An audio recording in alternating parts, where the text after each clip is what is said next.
Lady ReShell.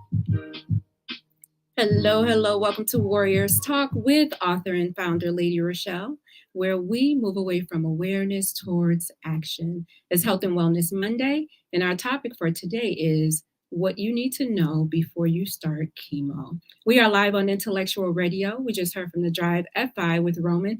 Keep it locked right here on Intellectual Radio and allow us to feed your brain.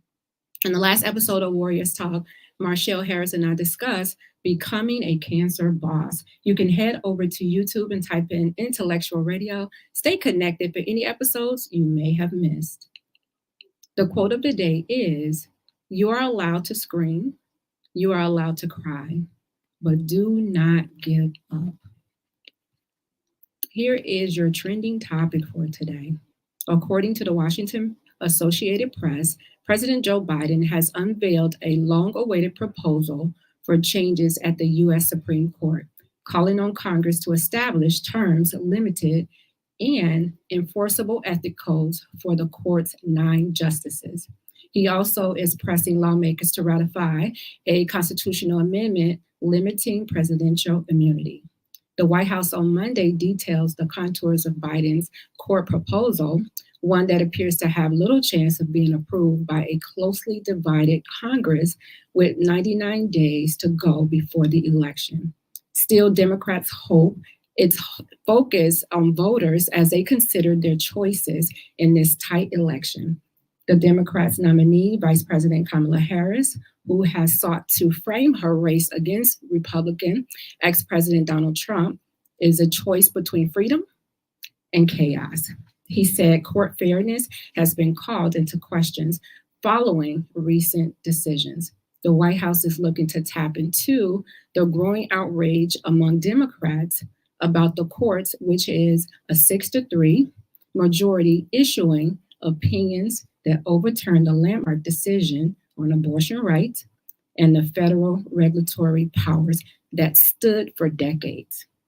Biden is actually calling for doing away with lifetime appointments to the courts. That he says Congress should pass legislation to establish a system in which the sitting president would appoint a justice every 2 years to spend 18 years in service on the court. He argues the term limits would help ensure the court membership changes with regulatory and add pressures to the predictability of the nomination process.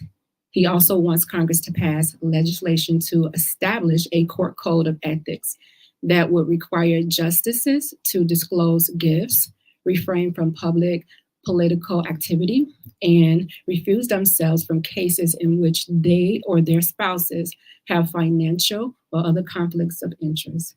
Biden also is calling for Congress to pass constitutional amendments reversing the Supreme Court's recent landmark immunity ruling determined former presidents having broad immunity from prosecution. That is your trending topic for today. And we know that he has less than 100 days in office. And so he's trying to get some stuff done. And we're just going to see how this Congress is going to be able to participate in getting those things done before he gets out of office. If you are tuned in on any form of social media, do me a favor, like the show, share the show, and invite someone else in on the show that you feel may benefit from this valuable information. And remember, you can follow Warriors Talk on all forms of social media. Just type in @Warriors Talk with the number 1. Our topic, what you need to know about starting chemo. So before you start chemo, when the doctor tells you that you have cancer, right? If this is a cancer to where you're going to need chemo, then they're not going to allow you to go into it blindly, right? They are going to educate you on the type of chemo that you're going to receive. They're going to educate you on how many sessions, how many rounds, how many infusions you're going to receive. And you should know the names of the chemo as well. And I would say if they don't tell you, then ask them so that you can take that information, go to the internet, look up what those side effects are for that particular chemo. So I would say the first thing that you would do before you start chemo is to pray. is to pray. And you're praying that God allows you, your body, to get through this chemo. The chemo is something that's really toxic. And I always say that people don't die from cancer, right? They don't die from the actual cancer, but they die from the treatment or the side effects from treatment, because everybody's body is not created equal. So everyone cannot withstand the toxins that are being pumped into their body. So the first thing you want to do is you want to pray and ask God to get you through this chemo period so that you can come out with your immune system still intact. Because you're going to find yourself having to rebuild your immune system, because not only is the chemo, the toxins, wiping out the bad cells, but it's also wiping out the good cells as well. So you want to make sure that you are putting the fuel back into your body once you are done with chemo. Hello, Instagram. Thank you guys for tuning in. Facebook, remember to like, share this video so that everybody can get the information. Number 2, what you need to know before starting chemo is to get yourself mentally prepared. This is not only going to be a physical battle, but this is also going to be a mental battle. And you want to make sure that not only your physical is intact, but your mental as well. What do you do to make sure that you're mentally in place?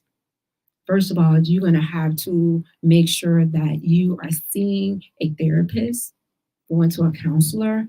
And I know there's a lot of negative things when it comes to seeing a counselor or therapist. People want to label you as being crazy, or you need help, or they'll tell you, oh, you can get through it, or they'll tell you just to pray. But yeah, you pray, yes, but also get you some help. Because guess what? In the middle of the night, when you're going through your depression bouts, and there will be depression bouts, who are you going to talk to?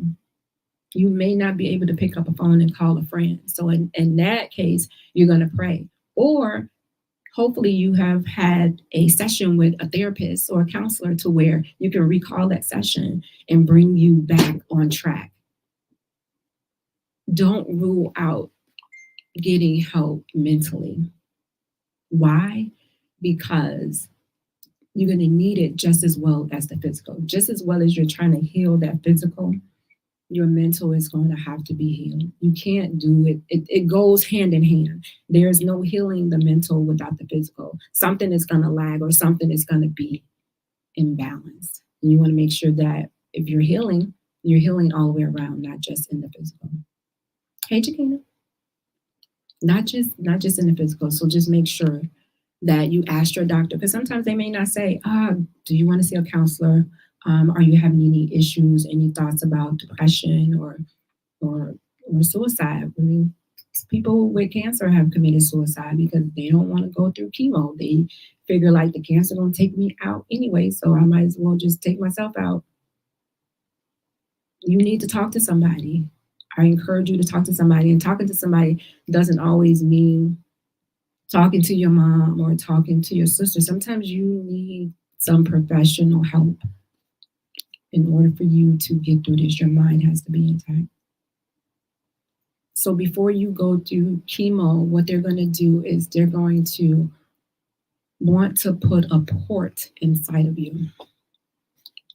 And this port is for the chemo to pass through and be able to get through you quicker. Now, they could do it through your veins, but they discourage doing the chemo through your veins because, number one, they have to always try to find a vein, right? You see them tapping on your arm, and if they can't get it through your arm, they want to go through your neck. Someone want to go through your foot. Like, it's a lot of different things. So they do what they call a port, which is like an outpatient surgery. And it's on the right side where your heart is, and they just make a little small slit. I think it's on the right. I'm almost positive. They make a small slit. Sometimes I have to look and see what side it is. They make a little small slit, and it's so little, and they put this little port inside of you, and it's like a long tube to where they put the chemo in there. So every time you come and you have chemo, they're hooking the chemo up to the port, and it's going to go directly through that port. And trust me, um, 9 times out of 10, you're not going to feel it if they're going through that port. Sometimes you'll feel like a little pinch at the beginning when they're hooking it up, but other than that, you don't feel it. And the surgery, because it is a surgery for them to put it in, it's an outpatient surgery. So you come in early in the morning, they're going to put you to sleep. I remember being out, and I woke up and it was there. So it takes a little bit to heal. And then once you're done with treatment, when they know that you're absolutely done, and they feel like you're not going to be getting any more treatment, only then would they okay it to be removed. I think mine was removed maybe 6 months to a year after. Almost. I'm sorry. How do you move it? Oh, they'll cut where it is, and he just pulled it out. So yeah, I went, and I still have my port. I have my port at home. Yeah. So when it's time to come out, I went. He just numbed me right there. Was talking to me as he was taking it out, and just pulled it right out. And just I don't know if he might have stitched me like a couple of stitches to stitch it up, and that was it. And so I just have this little like scar where the port was, but the port is better than them having to go through your veins. You don't want them to have to go through your veins every time you have to get chemo, or even when you have to have your blood drawn. They're going to go through that port. If you have a port and you go to the doctor, they're going to go through that port. I would say if they offer you the port, get the port. It's just so much safer than having the wear and tear on your veins.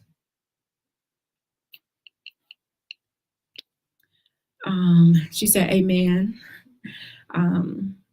To be your whole, complete, healthy self, you must put in the work physically, mentally, emotionally, and spiritually. Oh, Jakina, I totally agree. I think some people just be like tunnel vision when it comes to cancer, and they just thinking about the physical, right? And a lot of times you neglect the mental. Sometimes you neglect the spiritual. My spiritual came first. Before I could do anything else, I had to have my spiritual intact before I went into treatment, because I felt like there was no way I was going to be able to make it unless I was able to have my relationship with Jesus Christ intact. And then I was able to say, okay, I'm ready to go through treatment, because you want to come to him. I'm asking him to heal me. You want to come clean. You don't want to come with, dirty hands, and you're asking him, oh, forgive me. And he's like, heal me. I want you to heal me. But then you haven't asked him to forgive you for your sins. And you have to take care of that part of it first before you are asking for healing. So yes, I totally agree. It's a balance. So don't neglect, just because you're going through it physically, don't neglect the mental. Don't neglect your emotions or the spiritual. She says, I still have a port in due to several blown veins. Oh, wow. Wow. PICC lines and central lines, I don't have any vein access. Oh my goodness. See, that's all more reasons for you to have a port. And I wonder, was this due to them just constantly, she said blown veins. So I'm assuming it's due to them constantly going to these particular veins, just constantly trying to get in there. And it's a lot. You know how little that vein is. It's really thin. And if they're constantly poking every single time you go in there, then it's going to damage it. It is. It's going to damage it. So you have to make sure that you're telling them when you go, oh, I need you to go through the port. I don't need you to go through my arm. And for those of us who have, what do you call it?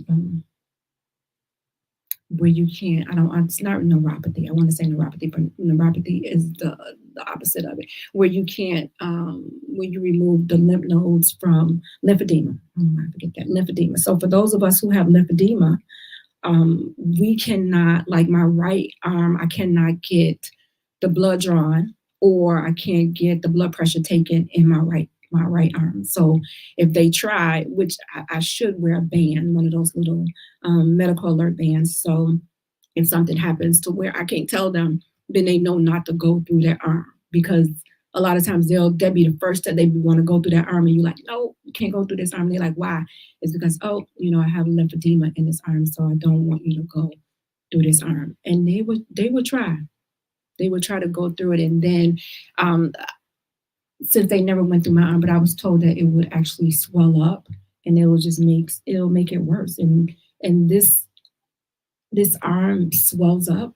I'm supposed to wear a sleeve on this arm, but a lot of times I don't wear the sleeve because the sleeve is supposed to keep the swelling down.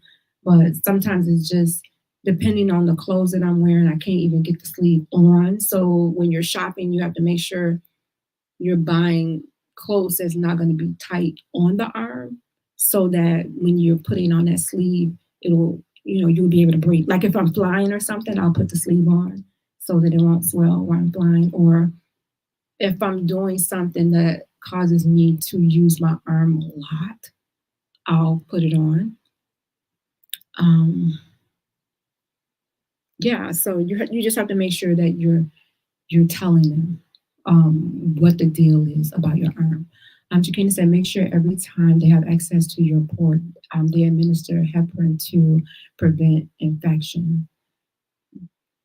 Normally, they should be clean. Yeah, you're right. Because I've heard of a lot of people getting infections in their port. And I'm like, how? I thought they normally would clean it every time, that they're doing their chemo. They should be flushing it out, right? Every time you do it. Otherwise, it would set up an infection. And you don't want to get an infection in their port because if you do, that means what? They're going to have to go through. They're going to have to go through your arm. You're going to have to go through those veins. She says, absolutely monthly. And with a bilateral mastectomy with lymph nodes removed, they only could use one arm. They took, I already told y'all, they took 16 lymph nodes from me. and they did not tell me that, and I learned this from other survivors. This is why it's important to talk to other survivors.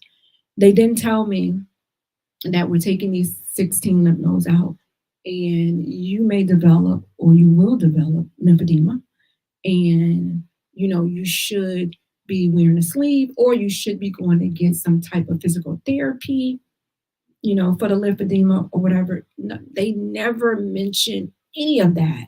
Never. I learned from talking to other survivors, and then you're like, okay, this arm, you can't hide it. The arm looks totally bigger than the other arm, so it's not like you can hide the arm. But you're like, okay, what's going on? And doctors, oh, you have lymphedema. And then they just give you a prescription because I have the HMO. They give you a referral to go over and get a sleeve. That's it. I was just like, so what else am I supposed to do? And she's just like, nothing. Like you wear your sleeve. You're supposed to wear the sleeve as long as you woke. As long as you're up, you're supposed to wear the sleeve. I'm just like, what kind of life is that? And yeah, they try to make the sleeves to where they're pretty and they're colorful. And this is like, yeah. So, yeah, I need to be better about wearing my sleeve, but I don't. I just don't wear the sleeve. So what you can do is, before you start chemo, is, again, ask about the medications that you're going to be taking. Ask them what type of medication is included in this treatment.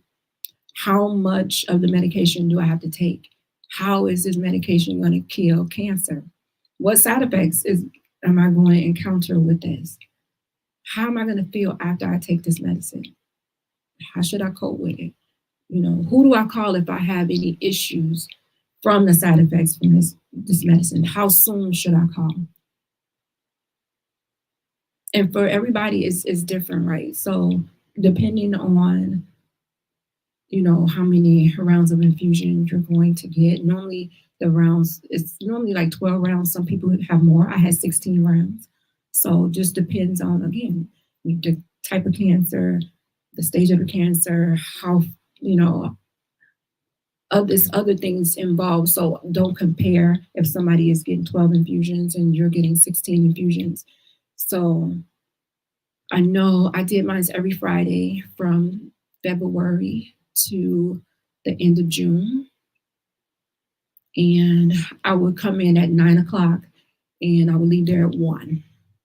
And so you're sitting, for me, I was basically just sitting in this like call it a chemo chair, just a chair that like a lounge chair that kind of like you go to the movies and it kind of you can put your feet up and lean back. And then they have the pole when you go to the doctor where they have all of the fluids. So they put the chemo goes through the fluid. It's fluid. It just has the word chemo on it, right? Going through your veins or your port. And I would just sit there. But before you go through the chemo, when you come in, they're going to do a blood test because they want to know if you have any issues, because if you do, then you may not get chemo that day. So I could remember my doctor, I came in, I had a fever. It was 100 and something. And she was like, I think I was I was so close to being finished. I think I was like maybe at 16. So I may have been on like 13 or something. And the nurse, come in, the nurse do their thing, and the nurse is like, she has a fever. And she was like, you may not get treatment today because you have a fever, but I have to wait for the doctor to come. And of course, my doctor was like, oh, we don't care about that fever. We're doing treatment. Like, we're not breaking treatment. We're going to go through, just push through. I was like, what? Like, who does that? So, and I was able to get through the treatment, fever and all. I didn't have any issues, but they will do a blood test every time you come in to see where your levels are at, to just see if you have an infection. And then if your count is low, then they will say no. So and I think it just depends on the doctor. It's the doctor's call. Um, they just calculate, and I hadn't had any issues prior to that. So I guess she was like, oh, you can make it. So she just went ahead and did it. So it just depends. But if you feel like, nope, I don't want to do it. I got this fever. I'm sick here, and then you about to put these toxins in me. It's gonna make me more sicker. I don't want to. Then you could say no. It's your body. You know exactly what you can handle and what you can't. Jakina said, this is a club none of us wanted to be a part of, girl. And none of us are kicking the door down, no, to become sick. But she said, I now belong to an amazing family of other survivors, caregivers. We are our best advocates, girl. I totally agree. This is not something I would have ever. This is not what I was planning for my future. Like, no, this was not under my radar, none of this. So the fact that it happened, I just decided that I didn't want to keep my mouth closed. I didn't really want anybody, excuse me, I really didn't want anybody to go through cancer.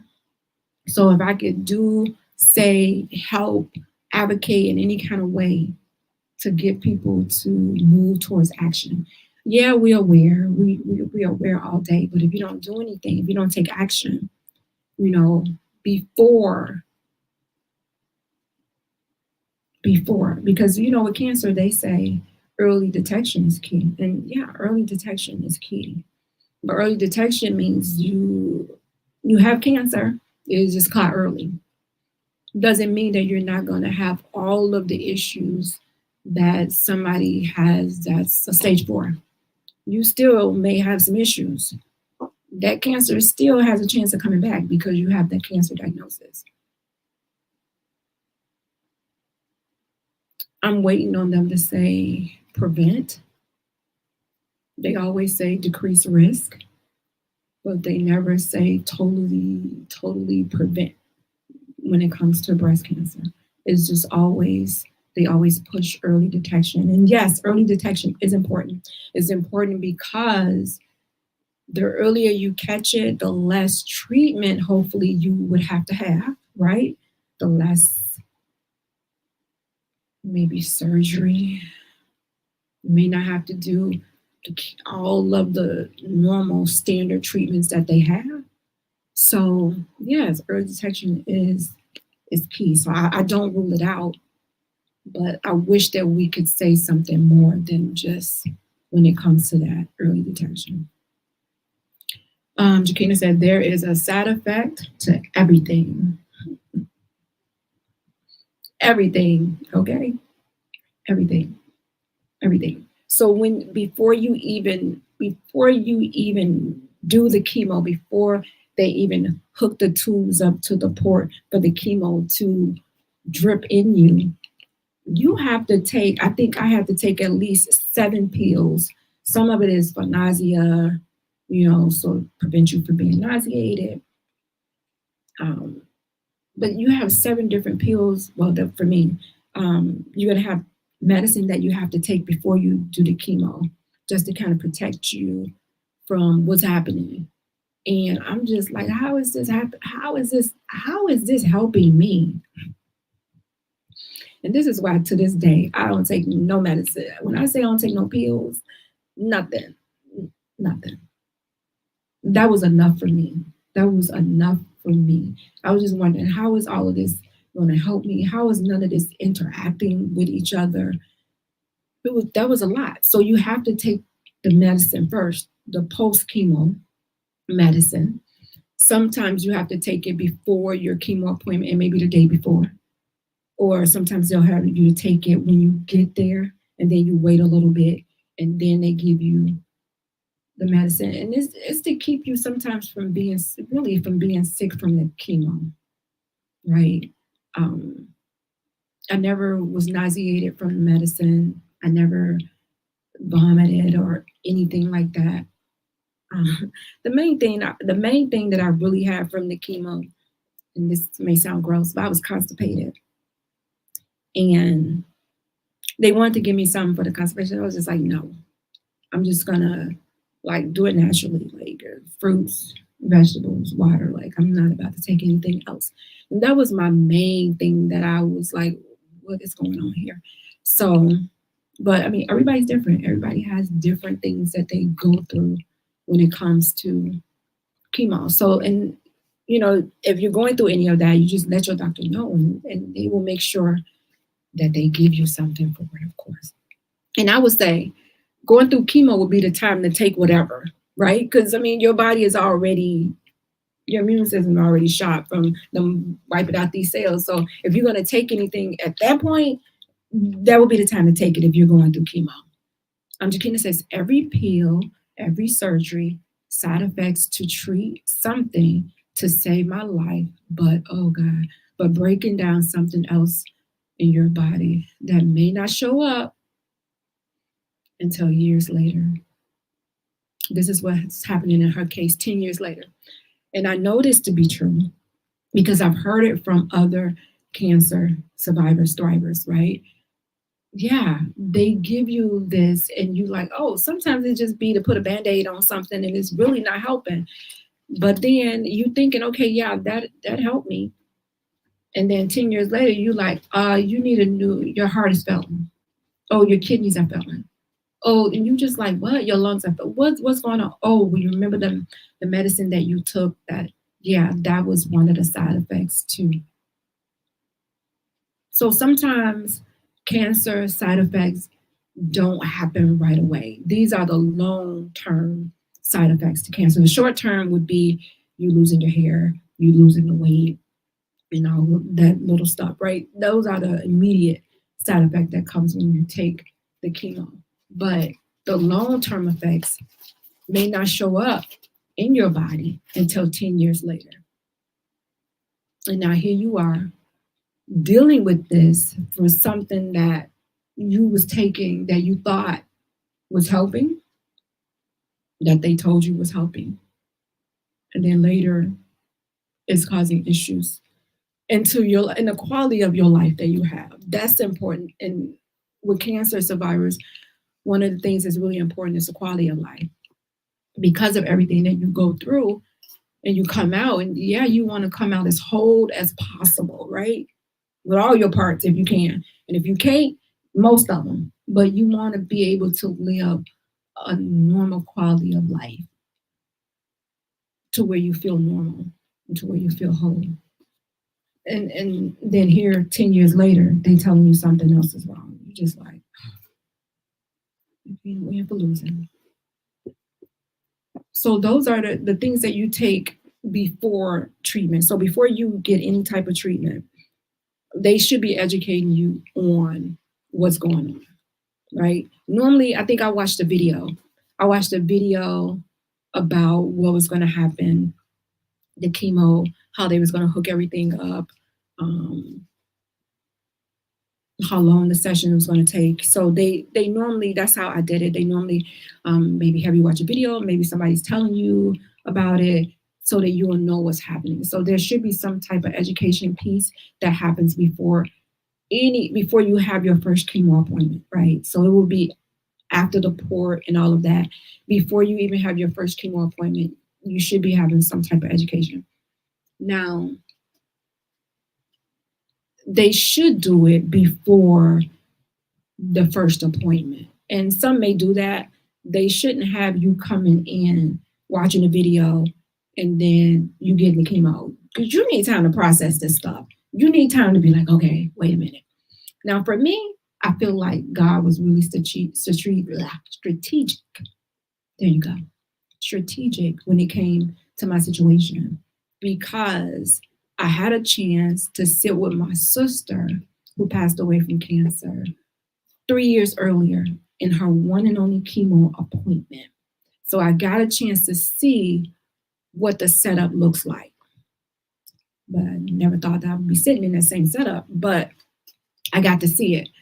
Then I went to go to the dentist, right? So I read somewhere, I was doing my research online, and I read somewhere that if you're going to get chemo, that you need to make sure you go to the dentist and you take care of your oral health, right?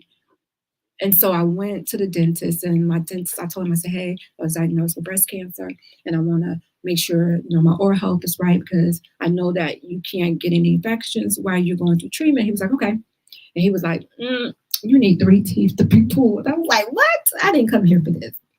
And he was like, you're going to have to get them pulled, and you're going to have to wait until they heal before you could do chemo. So I said, okay. He wrote me a note. I took it back to my oncologist, and she looked at me. She was like, are you serious? She was like, are you doing this on purpose? I was like, what? The dentist said I need 3 teeth to be pulled. I'm just telling you what he said.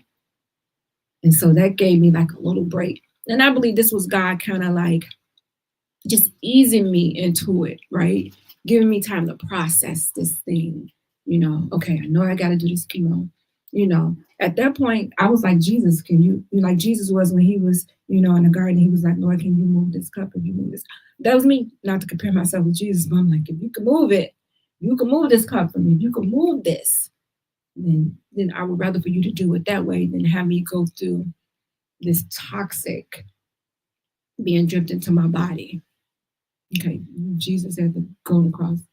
I'm not comparing myself to Jesus, but everybody have their cross to bear. That's just my cross I had to bear. So I had to go, you have to process what's happening before you can even go through what's happening.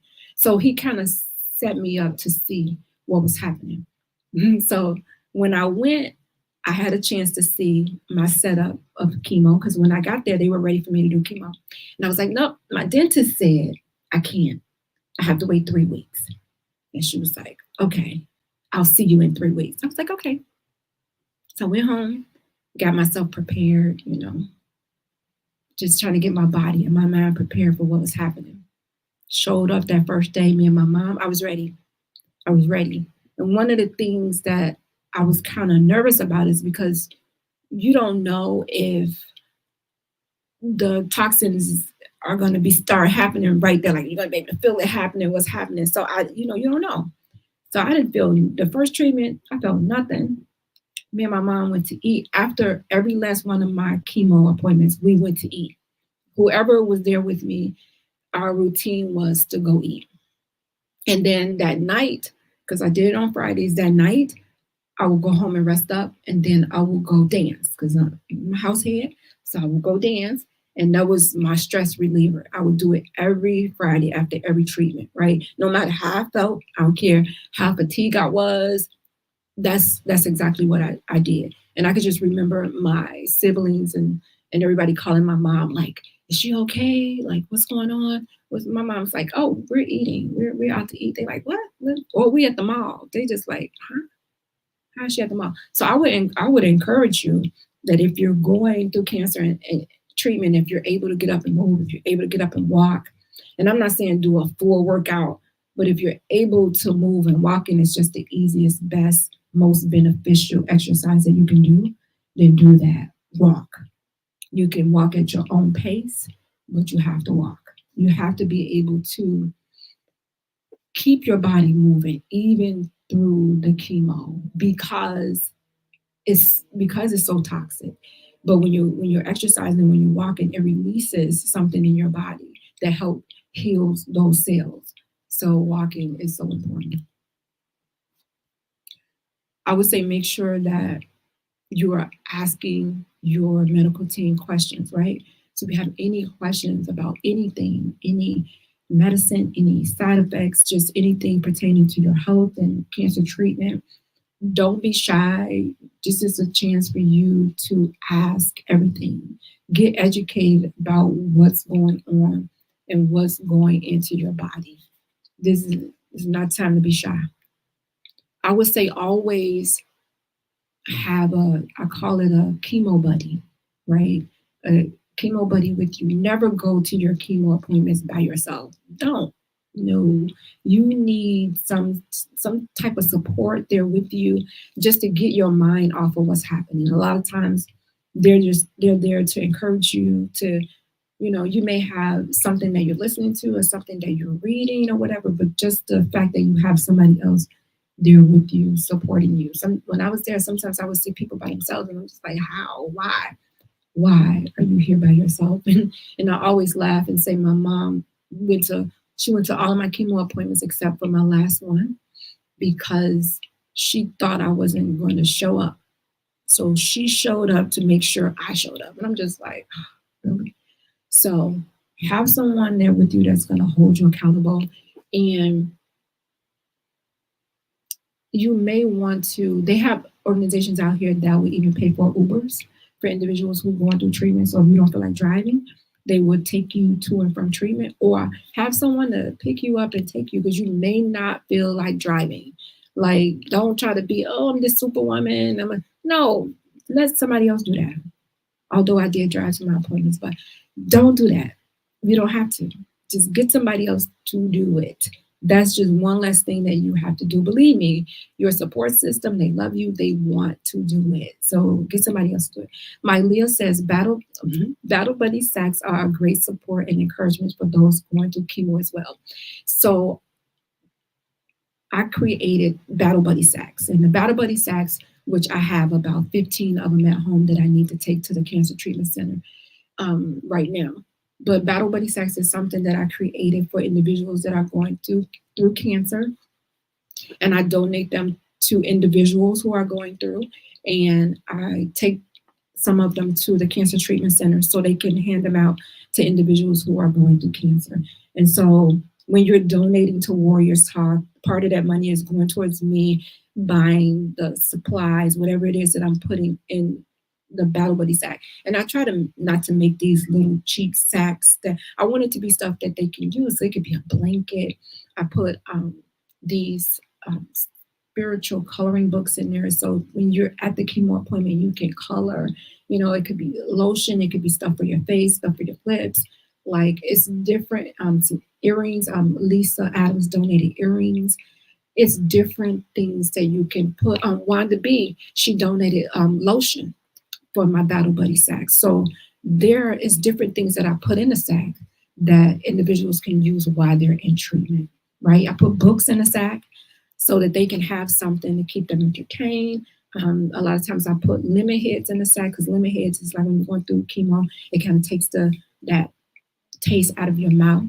So if you don't have a buddy to go with you, then you take your Battle Buddy sack and you make sure you prepare it and take it with you to every single infusion that you have so that it'll keep you entertained. It'll keep you encouraged.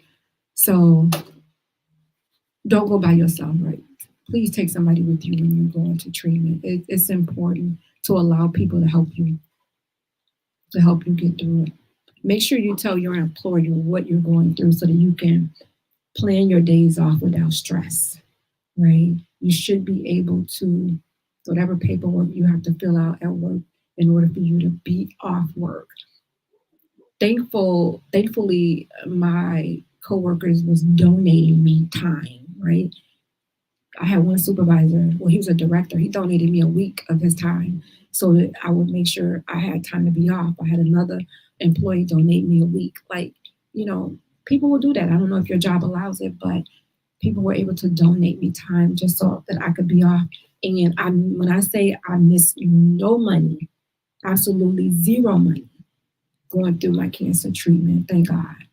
Thank God for that. I also had to speak to a dietitian because when you're going through cancer, again, it's wiping out bad cells, good cells in your diet. The way that you eat is going to change. You may not have an appetite. So you're going to be trying to force yourself to eat something because you want to be able to have strength to go through the chemo, to go through your another treatment. So I would say, because I had to do that, I had to speak to a dietitian. I had got down to like 140 pounds. I had to speak to a dietitian and say, hey, what's going on?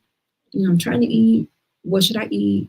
And I remember her saying, I was like, what kind of vitamins should I take, supplements? And she was like, none. She was like, if you're eating the right foods, and you should be able to get your supplements, you know, what you need, your nutrition from your food. So let's work on that first, you know, and if we need to add some type of supplements, then we would. But so talk to someone if you feel like you're not able to eat, you know, you're not happy with, you know, your weight loss or weight gain, then because sometimes chemo makes you gain weight. Cancer don't only make you lose weight. Sometimes the treatment makes you gain weight. I know because I got all the way up to 175 pounds.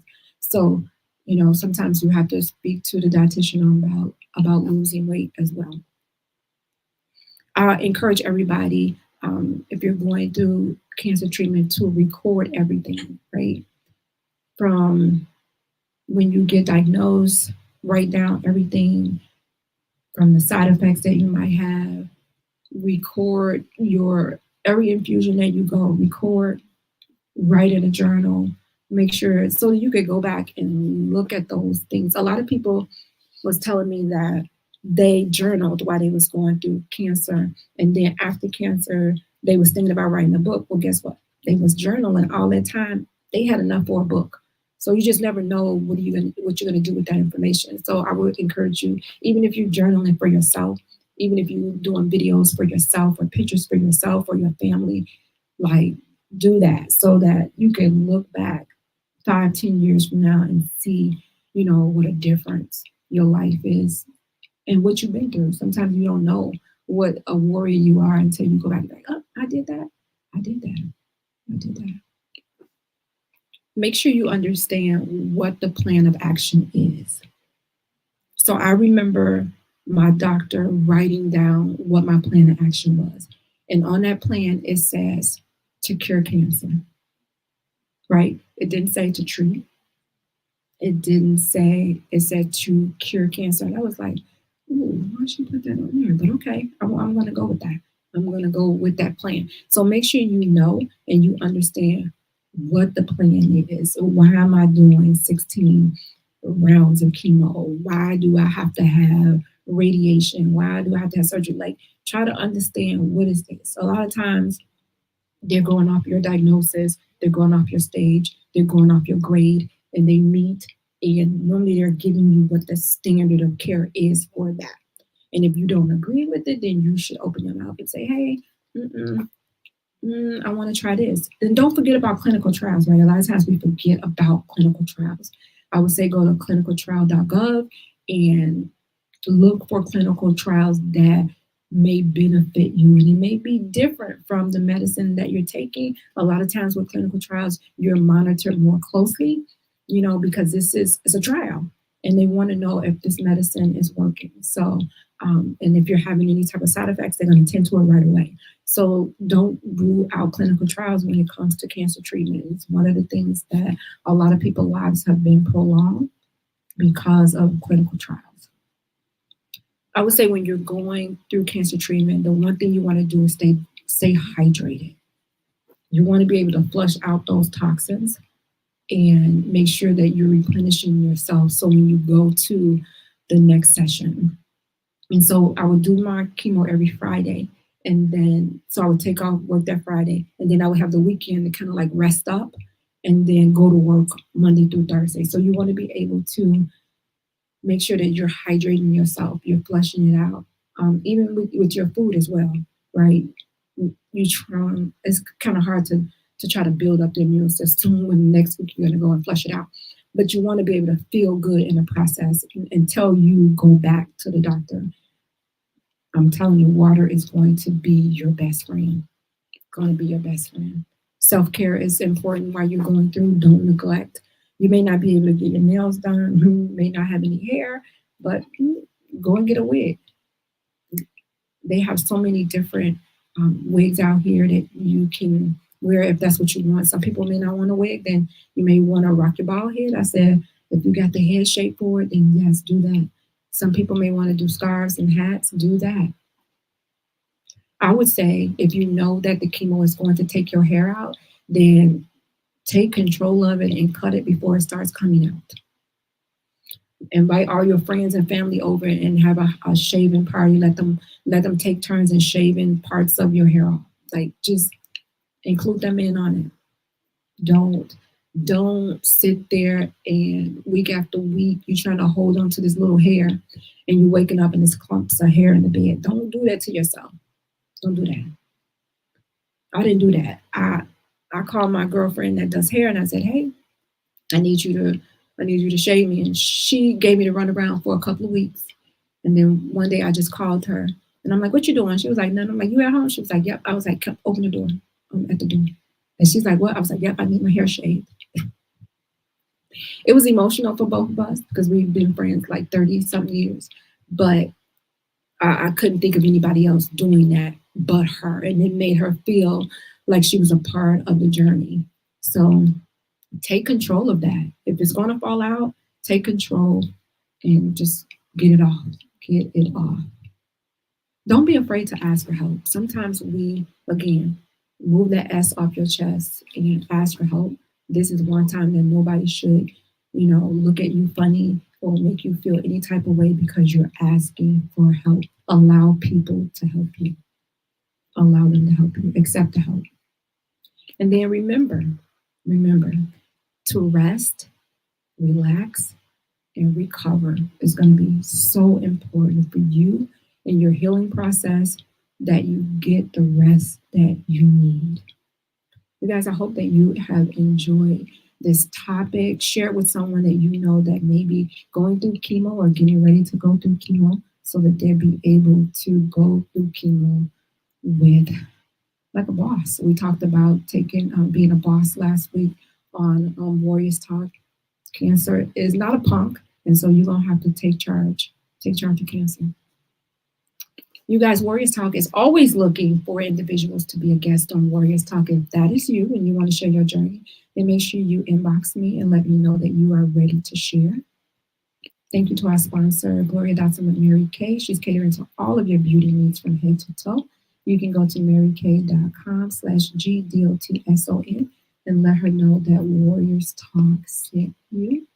Warriors Talk is also, we will be celebrating our 8th annual Survivors Night and Reflection Gala, taking place on October the 19th at the Crystal Sky Banquet Hall, 11 a.m. to 3 p.m. We are looking for survivors to attend the event as well as their supporters. We're going to award a Survivor of the Year, and then we're going to financially award a Warrior in Battle. This is year 8. This is the year of new beginnings.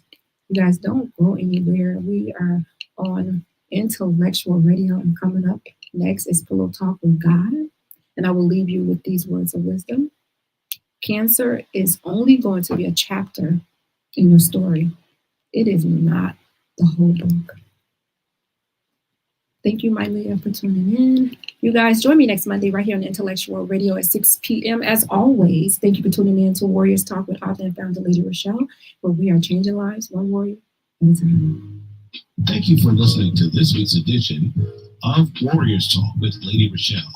To find out more about Warriors Talk, follow at Warriors Talk, the number 1, on all social media outlets. and Warriors Talk with Lady ReShell on YouTube.